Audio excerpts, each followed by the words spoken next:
और यहाँ पे भी जो सत्संग के दौरान भी हमने सुना, चाहे वो छोटे बच्चे की ज़बान से हो, चाहे बुज़ुर्गों के, चाहे वो कोई भी तरह का सहारा लिया हो, स्पीच का, गीत का, कविता का, तो सबने एक ही बात दोहराई कि ये जो मिशन हमें क्या शिक्षा दे रहा है, ये ईश्वर परमात्मा पर निरंकार, ये हमारे लिए क्या अहमता जीवन में रखते हैं। और हालांकि ये भी उस तरह से देखा जाए तो हम अगर सिमरन कर रहे हैं और निरंकार प्रभु परमात्मा को याद कर रहे हैं तो उसका उद्देश्य क्या है कि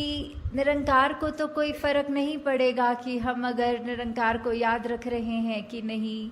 पर हमें अपनी इस जीवन काल में किस तरह जीना है वो अगर नज़रिए से देखें तो हम सही रास्ते पे हैं कि गलत, वो जो हमारा एक है मेजरमेंट लेने का कि किस तरफ हैं हम, उसको अगर तोलना हो तो यही पता लगता है कि अगर हम सिमरन करके कोई भी कार्य का डिसीजन ले रहे हों तो हमें अपने आप पता लग जाएगा कि अगर मन में वो कार्य करने का समझ में आता है कि गिल्ट फ्री हो के एक स्वच्छ तरीके से मन के भाव खुश हो रहे हैं तो हम बिल्कुल ठीक डायरेक्शन में चल रहे हैं। और अगर वही बात कि हम कोई कार्य करते हुए भी मन में ऐसे सोच आ रहे हैं कि ये डिसीजन तो बिल्कुल जो सत्संग में सुनते हैं ऐसे चीज़ों से बिल्कुल उलट है, तो हम खुद ही समझ सकते हैं कि क्या हमारा वो एक निर्णय करना उस चीज़ पे कि इस समय चाहे वो छोटी बात हो चाहे बड़ी हो, इतना भी हो कि अगर हम एग्जाम्पल के तौर पे आजकल की दुनिया में जहाँ पीयर प्रेशर की बात करते हैं, तो अगर कोई हमारे साथ वाला ऐसा कर रहे हैं जो हमारा मन उस तरह नहीं मान रहा कि ऐसा करना तो उचित नहीं है, तो अगर हम वो कार्य कर लेते हैं और वो अपने आधे दिल से, जैसे हाफ हार्टेडली बोलते हैं, तो उससे समझ में आता है कि निरंकार ने तो हम सबको वो चेतनता दी है वो डिसीजन मेकिंग की, तो वो हम किस रूप में किस तरफ वो लेकर जा रहे हैं। क्या हम सिर्फ उसी लिए ये कार्य कर रहे हैं कि सदियों सदियों से ये कार्य हो रहा है और अब तो ये परंपरा बन गई है, ये एक रूटीन बन गई है, तो हमें ऐसे समय में वो चीज़ों को सोचना कि ये जो भी हम कर रहे हैं ये एक अंधविश्वास की तरह एक ये अंधाधुंध कार्य ना होता रहे, पर किस तरफ हमारी सोच हमें जो सही मार्ग दिखा रही है, जो निरंकार प्रभु परमात्मा का आसरा लेने के बाद जो ये सोच बन जाती है, तो वो कभी भी हमें गलत रास्ते नहीं जाने देता। और साथ ही जहाँ आज हम सत्संग में ये बहुत अलग तरह की भावना भाषाओं में सुन रहे थे, कोई प्रेम, नम्रता, करुणा की बात, कोई विशालता की बात, कोई इस निरंकार की महिमा का बयान करते हुए या फिर सिर्फ अपने मन के भाव कर रहे थे, तो यही सोच में ध्यान में बात आ रही थी कि किस तरह चाहे हम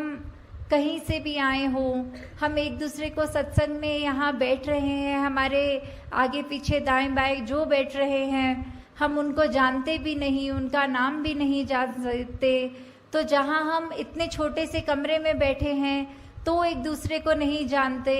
और तो जो विश्व की बात आती है तो ऐसे तो कितने अनगिनत देश हैं और कितनी पॉपुलेशन वर्ल्ड की है, तो हम किसी को भी उस तरह नहीं जानते। तो ये जो बात आती है कि हमने संसार में सभी से प्यार करना है, तो वो कैसे अचीव हो पाएगा। हम नहीं तो एक अगर किसी को जानते हों उसको तो प्यार कर लेते हैं, एक अजनबी की जहाँ बात आती है उसको कैसे प्यार करना है। तो बात सिर्फ इतनी सी ही है कि जो हमारी आत्मा का स्रोत है वो निरंकार ही है, तो वो हर एक के अंदर है, वो सिर्फ ये मनुष्य शरीर वालों के लिए बात ही नहीं बल्कि पूरी वनस्पति या पूरे जो भी स्पीशीज़ हों इस संसार में सभी में तो है, पर ये मनुष्य में हम हैं तो हमारे पास वो पोटेंशली वो जीवन मिल गया जहाँ हम अपने इस सोर्स ऑफ ओरिजिनेशन इस परमात्मा को जान सक रहे हैं। तो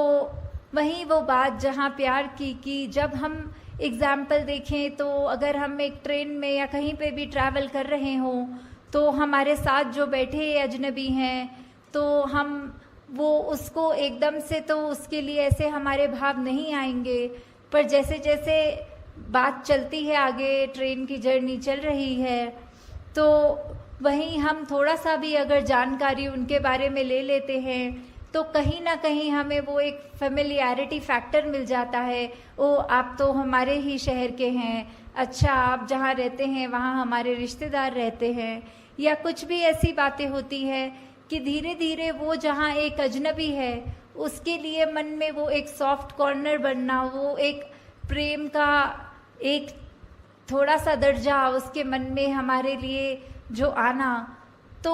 अगर हम सिर्फ ये कम्युनिकेशन रूप में भी चाहे जो अभी तक बिल्कुल अजनबी था अब वो हमारा जानकार हो गया,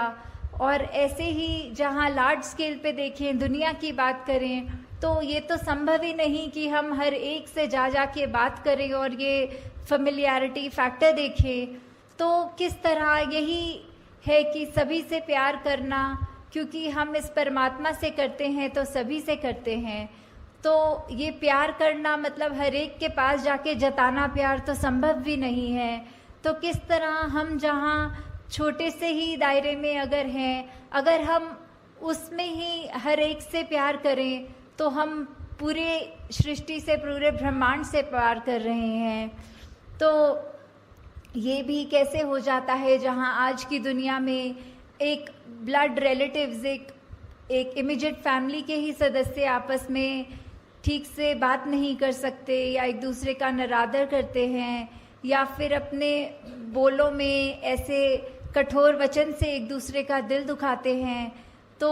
जहाँ पे आज की दुनिया में ये भी संभव नहीं कि हम एक परिवार में माता पिता, बच्चे, ग्रैंड पेरेंट्स या बस इतने से ही एक हार्मनी में जी सकें, तो ये विश्व में ये शांति की बात या फिर प्यार की बात इसको स्थापित करनी है तो हमने खुद ही देखना है इसको कैसे स्थापित कर सकेंगे। जब हम एक दूसरे की बात मानेंगे, और लॉजिक तो है अपनी जगह की, अगर कोई चाहे उम्र में बड़े हों, परिवार में छोटे हों, वो अगर बिल्कुल कोई ऐसी बात कर रहे हों तो सिर्फ ये भी नहीं कि चलो बात माननी है, हमें ये सिखाया है, अगर वो बात लगे कि ये अभी बिल्कुल ऐसी बात कर रहे हैं जो उसके खुद के हित में नहीं है और परिवार का भी माहौल खराब करने वाली बात है, तो उस समय हमें यही एक जो अपना गुरुमुख का जो एक कर्तव्य है तो वो हमने रखकर अपने भाव उनको भी समझाना है कि ये आपकी बात जो है ये अपनी सोच को किस तरह मोल्ड कीजिए, या फिर परिवार रूप में भी इसके साथ हम आपके साथ सहमत नहीं हैं। आप सत्संग का कोई उदाहरण कोट करें या जीवन में कहीं भी कुछ हो, उससे अपने बड़े बुजुर्गों को भी अगर समझाने की जब बात आए, उनको भी, बच्चों को भी, तो इस तरह उनको भी समझा कर कि चाहे देखा जाता है दुनिया में तो कोई जो जाति पाति की बात तो छोड़ो, घर के अंदर भी अगर एक डोमेस्टिक हेल्प जिनको हम कहते हैं, जो हमारे साथ कभी खाना बनाने की मदद या घर की साफ सफाई की कर देते हैं, तो कई बार ये भी दुनिया में देखा जाता है कि उनके साथ ही जो व्यवहार है वो ठीक नहीं किया जाता या फिर उनको नीचा माना जाता है। तो उनके अंदर भी तो उतना ही परमात्मा, वही परमात्मा है जो हमारे अंदर है। तो ये भेदभाव कैसा, ये ऊंच नीच कैसी, कि हम एक बात तो ये बिल्कुल हिपोक्रेसी की बात हो गई कि जहाँ हम मुंह से तो कहेंगे कि सब एक हैं, सबसे हमारा प्यार है, और वहीं घर के अंदर का माहौल ऐसा कि कोई किसी को ऊंचा मान रहे हैं, किसी की बातों को हम ऐसे अपनी सोच को ज़्यादा सुपीरियर करके उनकी सोच से सोच रहे हैं। तो ऐसा करना भी एक भक्त के जीवन में शोभा नहीं देता अगर ऐसा हुआ जा रहा है। तो किस तरह हर एक से हम सिर्फ एक वो प्योर इंटेंशन से जब प्यार करेंगे तो वो दायरा हमारा अपने आप बढ़ता जाएगा। जब हमको घर में वो एक खुशी का माहौल इस्टेब्लिश हो जाए, धीरे धीरे जहाँ हम स्कूलों में पढ़ते हैं या काम करते हैं ऑफिसेज में, धीरे धीरे वही माहौल हम जब वहाँ लाएंगे तो एक ये जो रिपल इफेक्ट होता है, जो एक बूंद अगर कहीं पानी में गिरती है तो उसकी एक भीनी भीनी लेयर्स करके वो आगे की ओर जैसे बढ़ता है, तो वही एक विश्व में बात पहुँचेगी। और ऐसे ही ये हम विश्व में चाहे कोई कहीं से भी आया हो, उसको उतना ही प्यार, वो चाहे पहली बार जीवन में मिल रहा हो, बिल्कुल ये अपनेपन की ये एक भावना जो है, उससे जब हम किसी को मिलेंगे, एक मुस्कुरा कर देखेंगे, एक धन्यकार रूप में अपने अहंकार को उनके कदम में रखकर वो नमस्कार रूप चरणों में सर झुकाकर या हाथ जोड़कर जब करेंगे, तो उसी से हम अपने आगे दूसरों तक वो प्यार पहुंचा रहे हैं। तो बहुत बार दुनिया में देखा है कि काफ़ी सब कहते हैं हमें ये पसंद नहीं है, हम एक क्रांति लाना चाह रहे हैं। तो सबसे बड़ी क्रांति तो एक हर एक के अपने मन की क्रांति होगी, जहाँ एक कोई मॉब इकट्ठा करने की ज़रूरत नहीं, बस हम अपने आप को बदलते रहें, हमारा जीवन इतना अच्छा हो जाए कि और कोई भी वो जीवन देखे तो बोले इनके जैसा ही बनना है, और वही क्रांति फिर उसके आगे मन में अगले के होगी। और ऐसे ही हम ये जो विश्व शांति, विश्व प्रेम, बंधुत्व, भाईचारा, या हम ये जो हार्मनी इन वननेस की बात करते हैं, वर्ल्ड विदाउट वॉल्स की बात करते हैं, इसको एक अचीव करना संभव हो सकेगा। जैसे कहा भी जाता है कि अगर हम किसी को मिल रहे हों तो एक जो हैंडशेक की बात होती है, तो we can not shake a person's hand if our own fist is clenched. एक दायरा, एक तंग दिल्ली, एक मुट्ठी ऐसे जकड़ के बंद कर लेने से हम वो कैसे दूसरे का हाथ मिला पाएंगे। हाथ मिलाने के लिए तो हमें अपना हाथ खोलकर उसके हाथ के साथ अपने हाथ को छूकर वो एक रिश्ता मन से कायम करके उससे हैंडशेक कर सकेंगे। तो दातार सब पे कृपा करे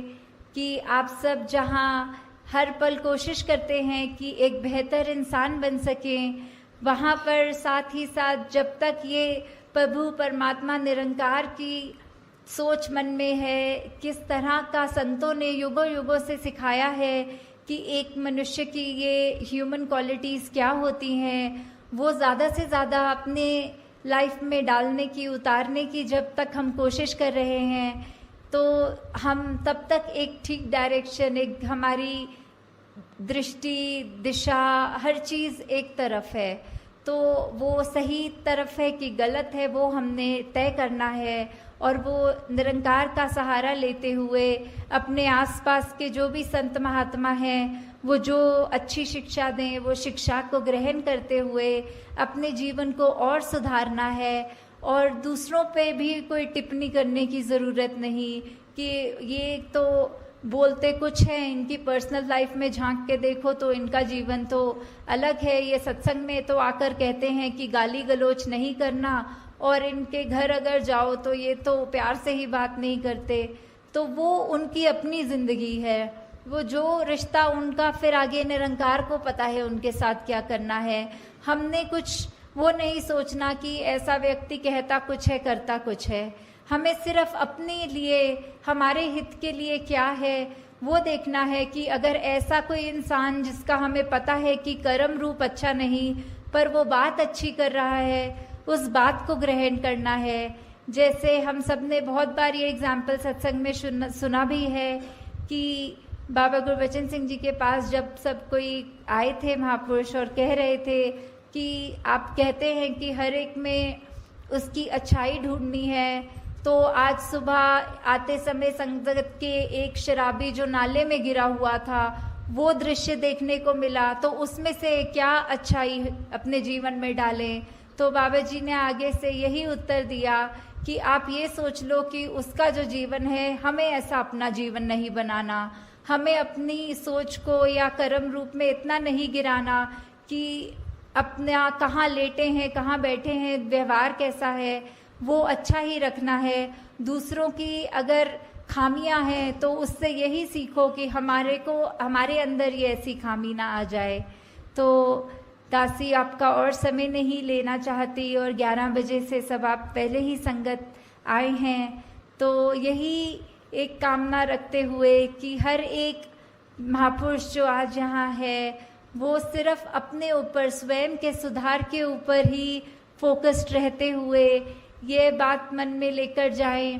कि जो भी बात अच्छी लगे, चाहे संसार में रहते हुए चाहे सत्संग में रहते हुए,